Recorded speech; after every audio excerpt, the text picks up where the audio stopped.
नमस्कार मित्रों, मैं सीके सावंत सभी को सीके सावंत मैथ पे हार्दिक स्वागत करता हूँ।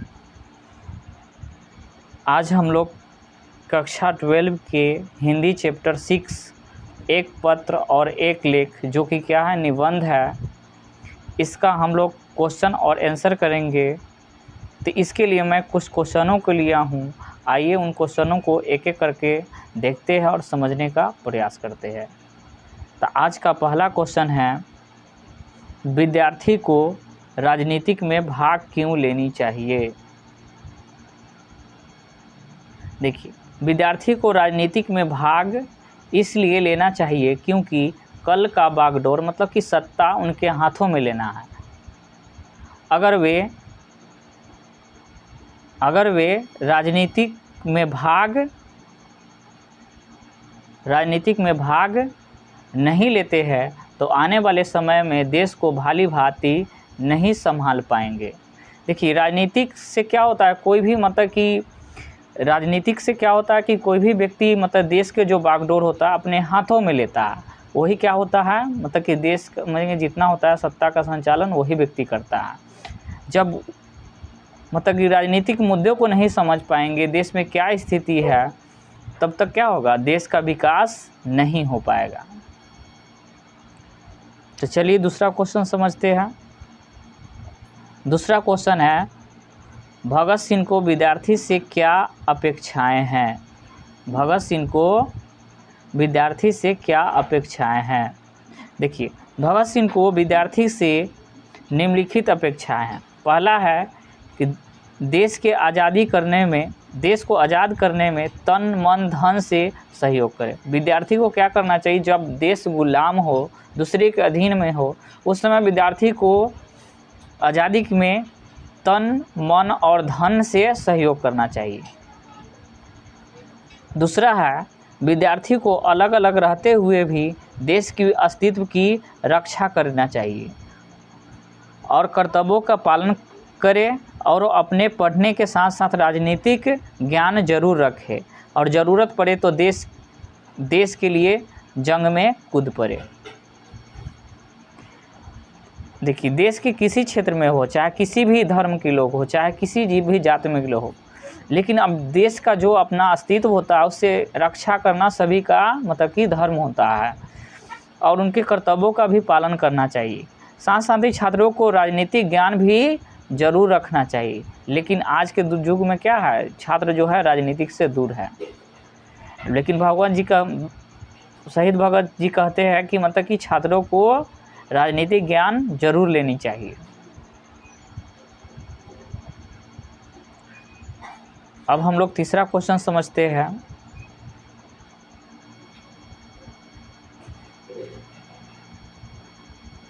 तीसरा क्वेश्चन है, आप भगत सिंह के अनुसार कष्ट सहकर भी देश की सेवा की जा सकती है, उनके जीवन के आधार पर इसे प्रमाणित करें। इसका आंसर हम इस प्रकार दे सकते हैं। भगत सिंह के अनुसार यह बात जो है सही है कि कष्ट सहकर देश की सेवा की जा सकती है। देश की गुलामी की स्थिति भगत सिंह को बहुत अधिक बेचैन करती है। देश में जब क्या होता है, गुलाम होता है, दूसरे के अधीन होता है, तो यहाँ की जनता क्या होता है, अपना सुख चैन को खो बैठती है। उनका तरह तरह के दूसरे देश क्या करता है, शोषण करता है। वह क्रांतिकारी गतिविधियों से हिस्सा में भाग लेते हैं और लोगों के जागरूक करने के लिए लेख लिखते हैं, संगठन बनाते हैं तथा सक्रिय कार्यकर्ता के रूप में भी क्या होते हैं, वो जेल भी जाते हैं। ऐसे देशभक्तों को आज फिर से सलामी देते हैं जो हंसते हंसते फांसी के फंदे पर झूल जाते हैं। उनकी यह कुर्बानी भारतीयों को झकझोर दिया और आगे चलकर इसी से क्या हुआ, देश आज़ाद हुआ। के रूप में जेल भी जाते हैं। ऐसे देशभक्त को क्या करते, लोग सलामी देते हैं जो हंसते हंसते फांसी के फंदे पर भी झूल गए। उनकी यह कुर्बानी भारतीयों को क्या करता है, झोड़ दिया है, और आगे चलकर इसी से क्या हुआ, अपना देश आज़ाद हुआ। लेकिन रियल बात में क्या, लोगों को क्या है, लोग को चाहते हैं कि मतलब भगत सिंह पैदा हो, लेकिन क्या अपने घर में नहीं बल्कि दूसरे के, पड़ोसियों के घर में हो।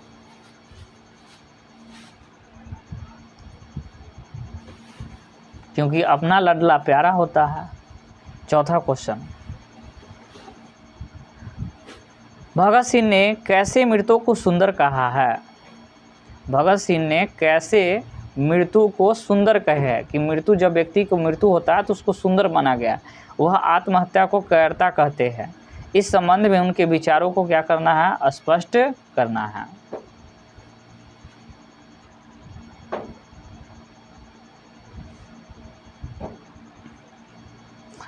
भगत सिंह ने कहा कि आज़ादी के लिए संघर्ष करते हुए मृत्यु के रूप में मिलने वाली मृत्यु से सुंदर कोई मृत्यु हो ही नहीं सकती।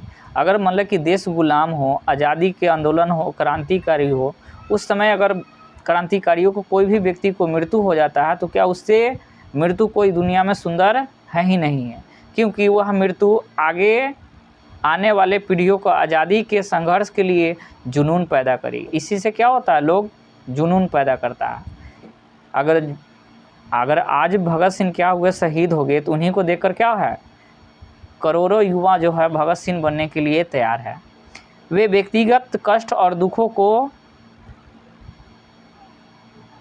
वो कहते हैं कि व्यक्तिगत कष्ट और दुखों को चलते आत्महत्या को क्या मानते हैं, वो कायरता मानते हैं। वो अपने साथियों को पत्र के माध्यम से बताते हैं और बताते हैं कि विपत्तियाँ व्यक्ति को पूर्ण बनाती है। मतलब कि आपके जीवन में कोई भी परेशानी आता है, वो आपको क्या करता है, कमज़ोर नहीं करता, बल्कि वह और मजबूत बनाता है।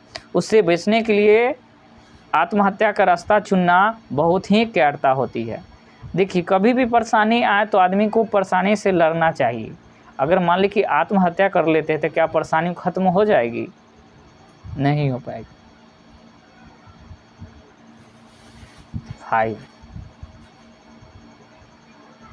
5 क्वेश्चन है, भगत सिंह रूसी साहित्य को इतना महत्वपूर्ण क्यों मानते हैं?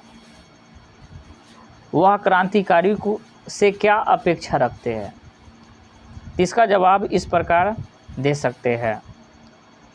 भगत सिंह रूसी क्रांति को इतना महत्वपूर्ण इसलिए मानते हैं क्योंकि रूसी साहित्य में जीवन की सच्चाई चित्रण मिलता है।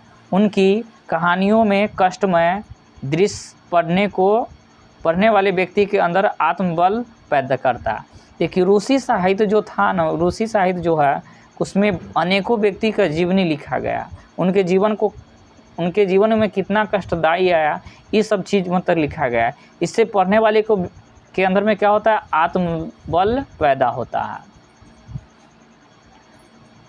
क्रांतिकारी के मन में इसी तरह भारत में भी क्रांतिकारियों के मन में आत्मबल पैदा करने की ज़रूरत है। यह क्रांतिकारी से अपेक्षा की जाती है कि वह दुख और कष्ट सहने के लिए हमेशा क्या करे, तैयार रहे, क्योंकि क्रांति शुरू होते ही क्या होता है, मुश्किलें बढ़ जाती है। देखिए, कोई भी क्रांति हो, कोई भी लड़ाई लड़ते हैं आप जीवन में, तो क्या होता है, वो मुश्किलें आपको बढ़ जाती है।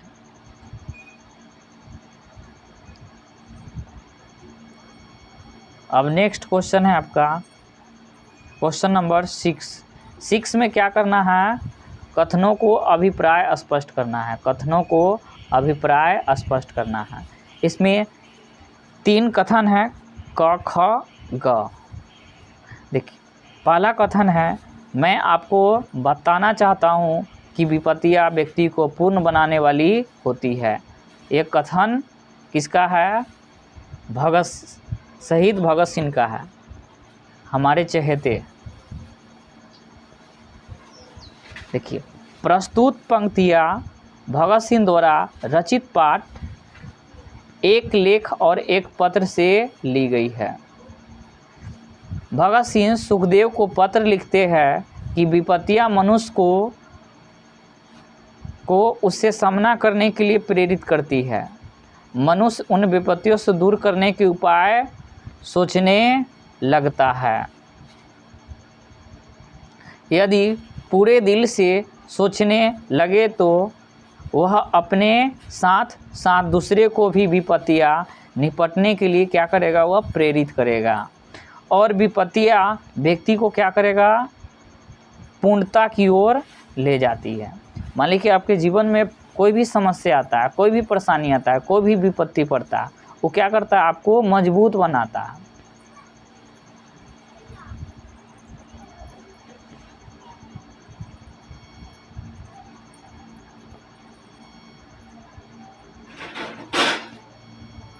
अब ख क्या है, ख जो है, हम तो केवल अपने समय की आवश्यकता की उपज है। देखिए प्रश्न इसका भी उसी प्रकार जवाब लिख सकते हैं। ये भी क्या है, उसी पाठ से लिया गया है कथन। तो क्या लिखेंगे, प्रस्तुत पंक्ति भगत सिंह द्वारा रचित पाठ एक लेख एक पत्र से ली गई है। भगत सिंह का मानना है कि देश की सामाजिक आर्थिक परिस्थितियाँ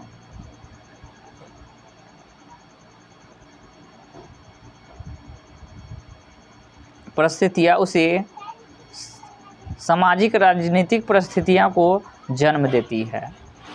देश की सामाजिक आर्थिक परिस्थितियाँ जो है, देश की राजनीतिक परिस्थितियों को क्या करती है, जन्म देती है।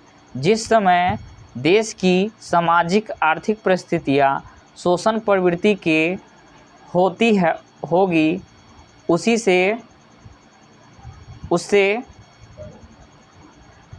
राजनीतिक में उथल पुथल होता होगा और उसे शोषण के दमन के खिलाफ संघर्ष होते रहेंगे। कि जब क्या होगा, मतलब कि आर्थिक सामाजिक जो परिस्थितियाँ होता है वो क्या करता है, राजनीतिक परिस्थितियाँ को जन्म देता है। जिस समय सामाजिक आर्थिक परिस्थितियाँ शोषण प्रवृत्ति के होगी, उस समय क्या होगा, राजनीतिक में उथल पुथल होगा और शोषण के दमन के खिलाफ, शोषण करने के जो तरीका होता है, नीति होता है, उसके खिलाफ क्या होता है, संघर्ष होता है।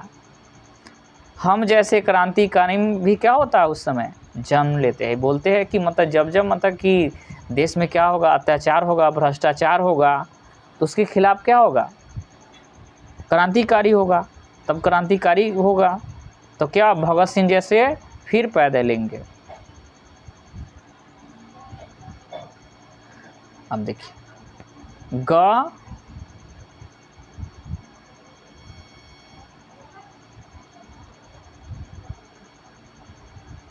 ग में क्या है, ग में है मनुष्य को अपने विश्वासों पर दृढ़तापूर्वक अड़ियल रहने का प्रयत्न करना चाहिए।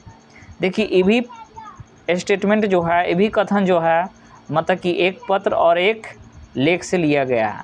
इसका भी उसी तरह लिखेंगे, क्या बोलेंगे, प्रस्तुत पंक्ति भगत सिंह द्वारा रचित पाठ एक लेख और एक पत्र से ली गई है।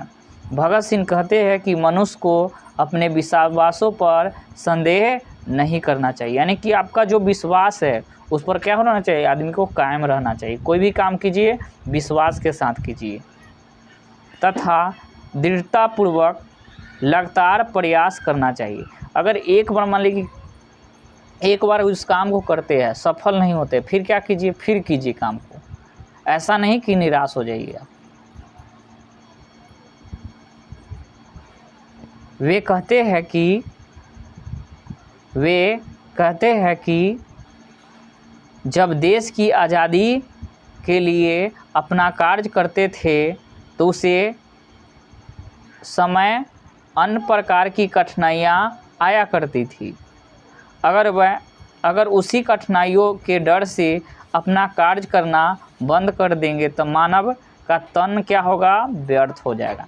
मान लीजिए कि आपके जीवन में किसी भी प्रकार के विपत्तियाँ आता है तो उस विपत्तियाँ से डरिए नहीं, घबराइए नहीं, उसका सामना कीजिए। अगर डर के कार्य करना बंद कर देते हैं तो क्या होगा, आपका जो शरीर है क्या है, व्यर्थ है। इसीलिए मनुष्य को अपने विश्वास पर दृढ़तापूर्वक होकर अड़ियल होकर काम करना चाहिए।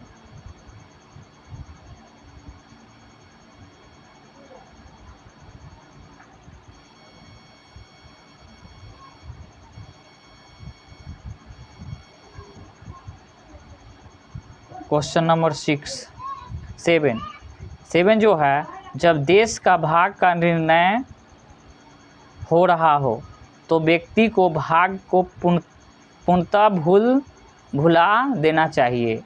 आज जब देश आज़ाद है तो भगत सिंह इस विचार का किस तरह मूल्यांकन करेंगे, अपना पक्ष भी प्रस्तुत करना। देखिए, इस क्वेश्चन को ऐसे भी लिख सकते हैं, वीर क्रांतिकारी माँ भारती के पुत्र भगत सिंह आज़ादी के लिए जंग लड़ रहे थे। जब वह अपने साथी सुखदेव को पत्र लिखते हैं तो कहते हैं कि मुझे इस लड़ाई में ब्रिटिश सरकार द्वारा मृत्युदंड दी जाएगी। मुझे किसी प्रकार की तनिक भी क्षमा करने की आशा नहीं है। वे कहते हैं कि मेरी अभिलाषा है कि जब आंदोलन चरम सीमा पर हो, मतलब कि आंदोलन जोर शोर से चल रहा हो, उसी समय क्या हो, उनको फांसी दी जाए।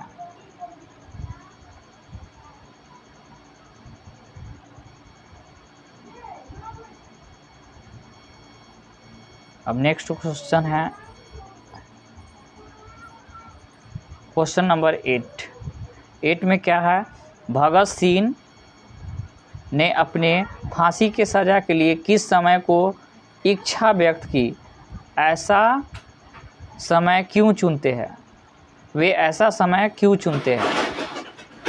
इसका जवाब इस तरह से आप देख सकते हैं, ने इच्छा व्यक्त की जब हमारे देश की आज़ादी की लड़ाई चरम सीमा पर हो, यानी कि आज़ादी की लड़ाई क्या हो, मतलब कि ज़ोर शोर से चल रहा हो, लग रहा हो कि अब आज़ादी मिल जाएगी, उसी समय इन्होंने चाहे कि मतलब कि हमको फांसी दी जाए, क्योंकि लड़ाई के समय, लड़ाई के चरम सीमा पर आंदोलन के बेहद क्या होते हैं, संवेदनशील होते हैं।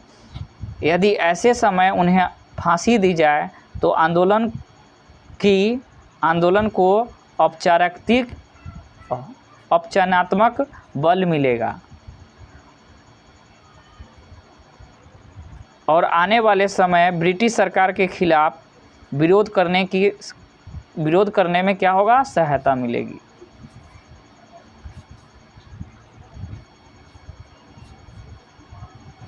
क्वेश्चन नंबर 9, भगत सिंह के इस पत्र से उनकी गहन वैचारिकता, यथार्थवादी दृष्टि का परिचय मिलता है। पत्र के आधार पर इसकी पुष्टि कीजिए। इसका जवाब इस तरह से दे सकते हैं, यह पत्र भगत सिंह ने क्रांतिकारी साथी सुखदेव द्वारा जेल में मिल रहे यातनाओं से तंग आकर लिखे। कि मतलब कि जब भगत सिंह जेल में थे तो इनको मतलब कि चिंता सता रहा था, किसको, सुखदेव को। वो तरह तरह के यातनाओं मतलब कि लेख द्वारा भेजते थे। तब इन्होंने क्या किया, तंग आकर सुखदेव को क्या करते हैं, लेख लिखते हैं, ये भी पत्र लिखते हैं इन्हें से।